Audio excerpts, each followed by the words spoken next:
Hello दोस्तों, कैसे हो आप। आशा रखती हूँ सभी स्वस्थ होंगे, मस्त होंगे और अपनी पढ़ाई में व्यस्त होंगे।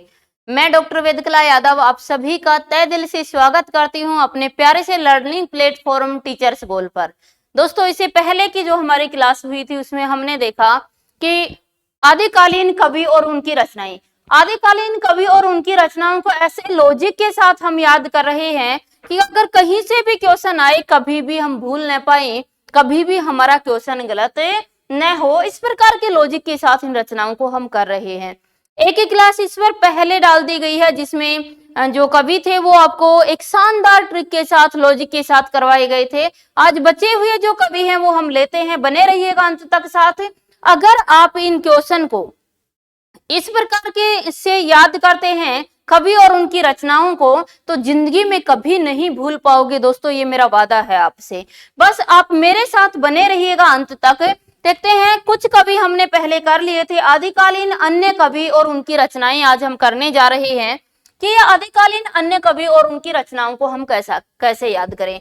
देखिए, अन्य कवियों में पहला कवि हमारे पास आ रहा है दोस्तों, कौन सा। पहला कवि हमारे पास आया अंबदेव सूरी। अंबदेव सूरी, इनकी रचना कौन सी है, समरा रास। अंबदेव सूरी की रचना कौन सी है, समरा रास है। याद कैसे करेंगे कि अंब समर के देव, अंब समर के देव, ये किसके देव हैं, अंब समर के देव हैं। किसके देव हैं ये, अंब समर के देव हैं। यानी अंब और देव से याद रहेगा क्या, समर से समरा याद रहेगा, समरा रास। अगला कवि हमारे पास आया देव प्रभ सूरी। कौन सा आया, देव प्रभ सूरी। इससे पहले हम सभी सूरियों को याद करते हुए आए हैं। याद पुनः दिला देती हूँ आपको कि अगर जिन दत्त सूरी आए तो सूरी देते हैं क्या, उपदेश रसायन रास।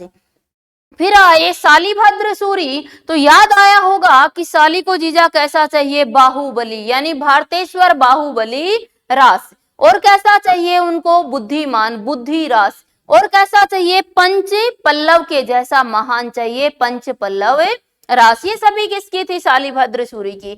उसके बाद सूरी में ही हमने देखा विजय सेन सूरी। जब इन सूरियों को विजय प्राप्त हो जाती है तो ये गिरी पर जाकर पूजन करते हैं, यानी गिरी पर जाकर पूजन करते, गिरी मानी पहाड़ हो जाएगा।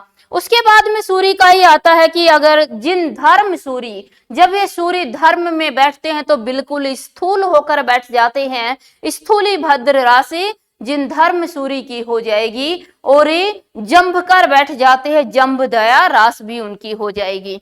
उसके बाद आया हमारे पास, देखो कौन सा, अंबदेव सूरी। अंबदेव, ये अंब सूरी है, अंबदेव है, ये कहाँ रहते हैं, समर में रहते हैं। उसके बाद आया देव प्रभ सूरी। देव प्रभ सूरी, इनकी क्या है, कुमार पाल रास। ध्यान देना, कुमार पाल प्रतिबोध आ जाए तो प्रतिबोध किसकी हो जाएगी, सोम प्रभ सूरी की। उसमें हमने देखा था कि सोमवारी का व्रत एक अच्छे कुमार का प्रतिबोध करने के लिए किया जाता है। अगर आ गया है कुमार पाल रास, कुमार पाल रास, तो क्या हो जाएगा, देव प्रभ सूरी। ये सूरी रूपी जो देव हैं इनको क्या रास आता है, कुमार रास आता है। सूरी देव को, देव प्रभ सूरी, प्रभु देव को क्या रास आता है, कुमार रास आता है। प्रभु देव को कुमार रास आता, देव के कुमार का रास सुनो। इस तरह से याद कर सकते हो कि हम देव के कुमार का रास सुनते हैं, या इस देव को कौन रास आता है, प्रभु देव को कौन रास आता है, कुमार रास आ जाते हैं। अगला हमारे पास आया हीरानंद सूरी। कौन आया, हीरानंद सूरी। इनकी क्या है, इनकी क्या है, कली काल रास। हीरानंद कौन है, कली काल के रास हैं। हीरानंद, आप जानते हो ना कली काल में सबसे ज्यादा पसंद किसको करते हैं, हीरे को ही तो करते हैं। कि कली काल के अंदर सबसे ज्यादा आनंद लिया जाता है किसका, हीरानंद का। सबसे ज्यादा आनंद हीरा का लिया जाता है। तो याद रखेंगे कि हीरानंद सूरी की क्या है, कली काल रास हो जाएगी।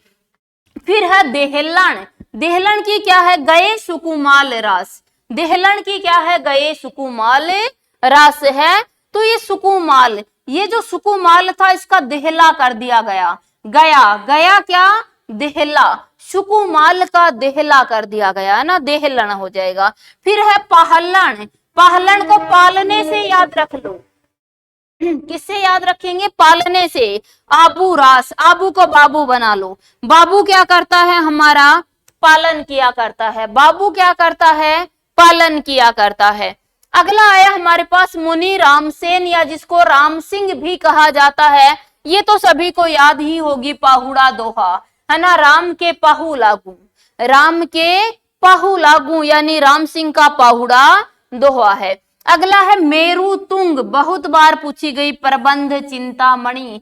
चिंतामणि देखकर आचार्य रामचंद्र शुक्ल का भ्रम मत पाल लेना, यह है प्रबंध चिंतामणि। प्रबंध चिंतामणि किसकी है? मेरु तुंग की। एक छोटी सी घटना से मैं आपको जोड़ देती हूँ। एक स्त्री जब अपने घर से बाहर जाती है, एक औरत अपने घर से बाहर जाती है, तो पता है बार बार घर से फोन आते हैं उसके पति देव के।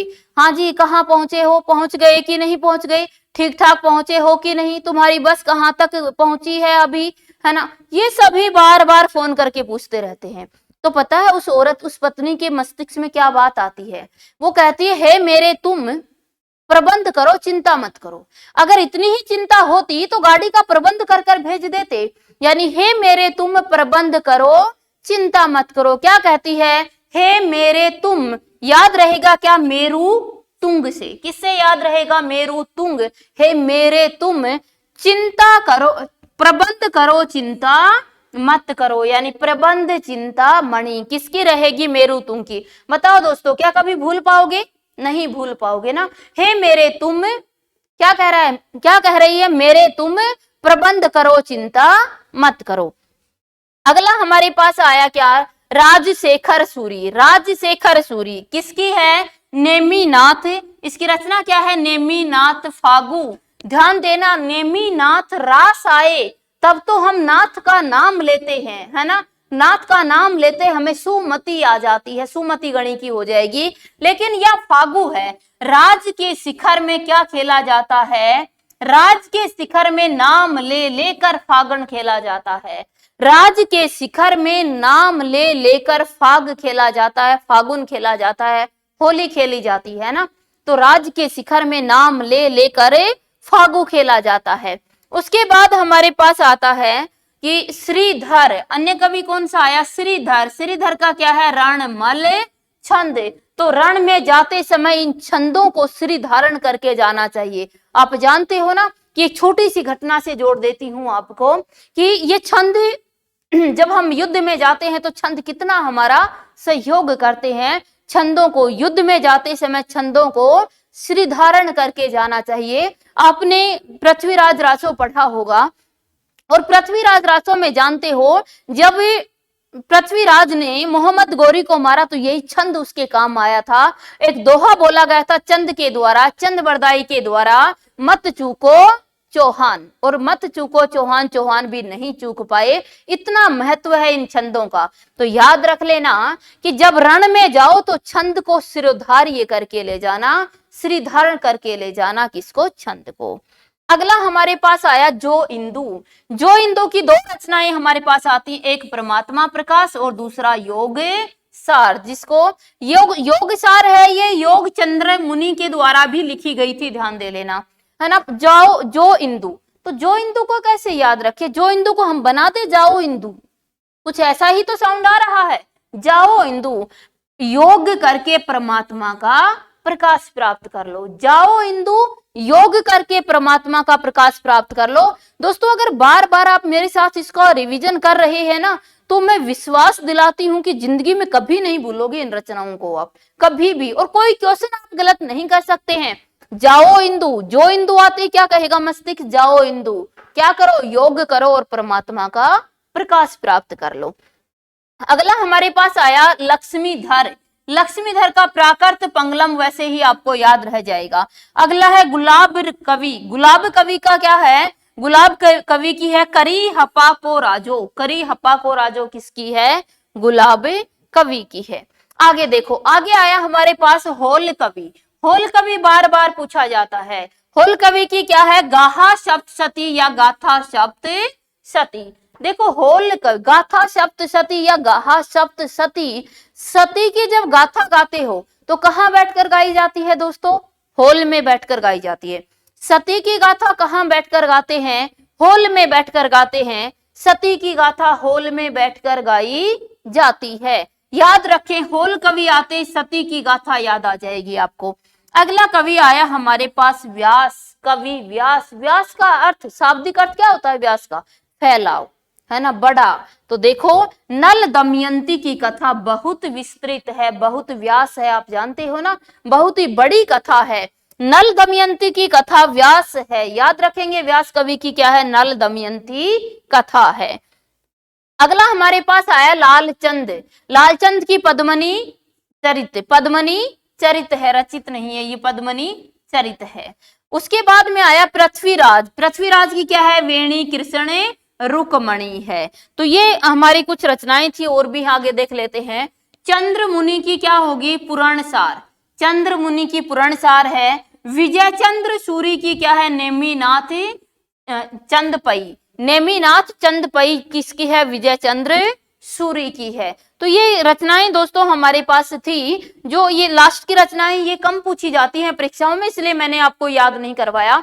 बाकी ये संपूर्ण आदिकालीन रचनाएं 2 क्लास में हमने बहुत अच्छे से याद की, और इस क्लास को अगर 2 बार आप देख लेते हो तो फिर कभी इनको भूल नहीं पाओगे, और कोई भी क्वेश्चन आपका परीक्षा में गलत नहीं होगा।